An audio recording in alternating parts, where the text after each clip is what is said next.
ምንድነው አብርሃም ነገሮች እንደዚህ ቀለል አድርገህ አየህ ህግ የሌለበት ሀገር አስመሰልከው? ለምንድነው የዚህን ያክል እየዞርክ የምትለማመጠው? ሄርሜላና እያችሁ እያልክ የምትጫወተው ይሄ ጨዋታ እኮ አይደለም፣ የሰው ህይወት ነው።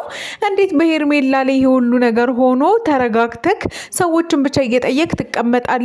አንተ ጋር መፍትሄ ከሌለ ለምን ለህግ አካላት አሳልፈ ነገሮችን አትሰጥም? የሚሉ አስተያየቶች እጅግ በጣም በርክተዋል ማለት ነው።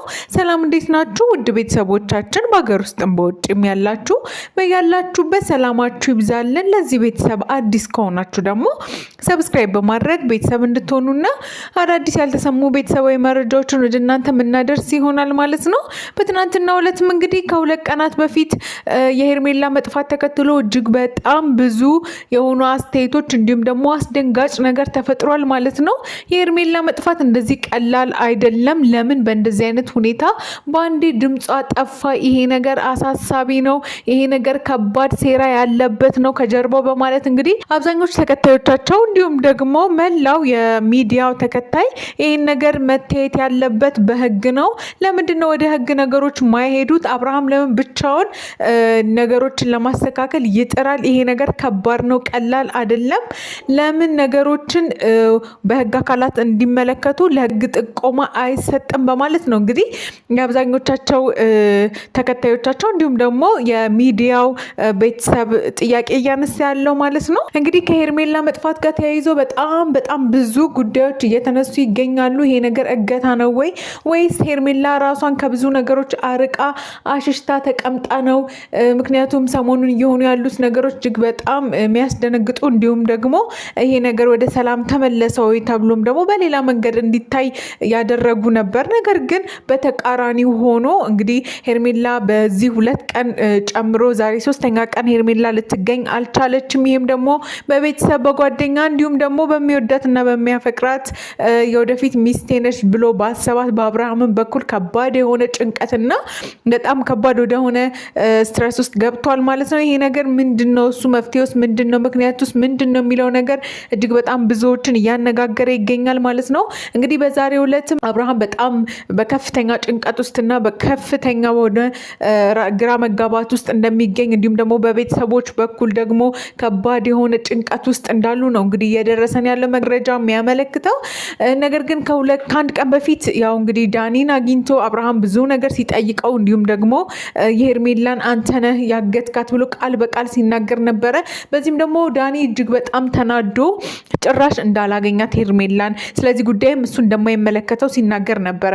እንግዲህ አብርሃም በጣም በእርግጠኝነት ነበረ ዳኒን አንተነህ ያገትካት፣ አንተነህ የደበካት፣ እባክህ ካለችበት አሳየኝ እያለ በጣም በቁጣና በንዴት ሲናገር ነበር። ይህም ደግሞ በዳኒ በኩል ልክ ያልሆነ ተግባር ነው። እንዴት እኔ ያለ ስሜ ያሰጠኛል? እንዴት እንደዚህ አይነት ወንጀል ውስጥ አለህበት ብሎ ስሜን ያጠፋል? ይህም አብርሃምን እኔም ወደ ህግ ሄጄ እንድከሰው ስሜ በማጥፋት ወደ ክስ ሄዳለሁ በማለትም እንግዲህ ዳኒ እጅግ በጣም በንዴትና በዛቻ ውስጥ እንዳለ ነው እንግዲህ የደረሰን መረጃ የሚያመለክተው። ውድ ቤተሰቦቻችን በሌላ በኩል እንግዲህ ከባድና ትልቅ ችግር አለ ተብሎ የሚታሰበውና ይህንን ነገር አድርገዋል ተብለው በብዛት በሶሻል ሚዲያው እንዲሁም ደግሞ በዚህ በዩቲዩብ ቤተሰብ በኩል በነ አብርሃም እና በሄርሜላ እንዲሁም በሩታ ቤተሰቦች በኩል እየተጠረጠሩ እንዲሁም ደግሞ እነሱ አድርገውታል ተብለው እየተጠበቁ ያሉት ሩታና ኤፍሬም ከባድ ተጠርጣሪ ናቸው። ስለዚህ አብርሃም መክሰስም ያለበት አብርሃም መጠየቅም ያለበት ኤፍሬምን ነው። ከዛ በተረፈ ሩታን በዚህ ነገር ውስጥ ልትኖርበት ትችላለች የሚል በጣም ብዙ መረጃዎች እየወጡ ይገኛሉ ማለት ነው። ከዛ በተረፈ ግን ዋናውና ትልቁ ምክንያት ነው ተብሎ የሚታሰበው ኤፍሬም ነው።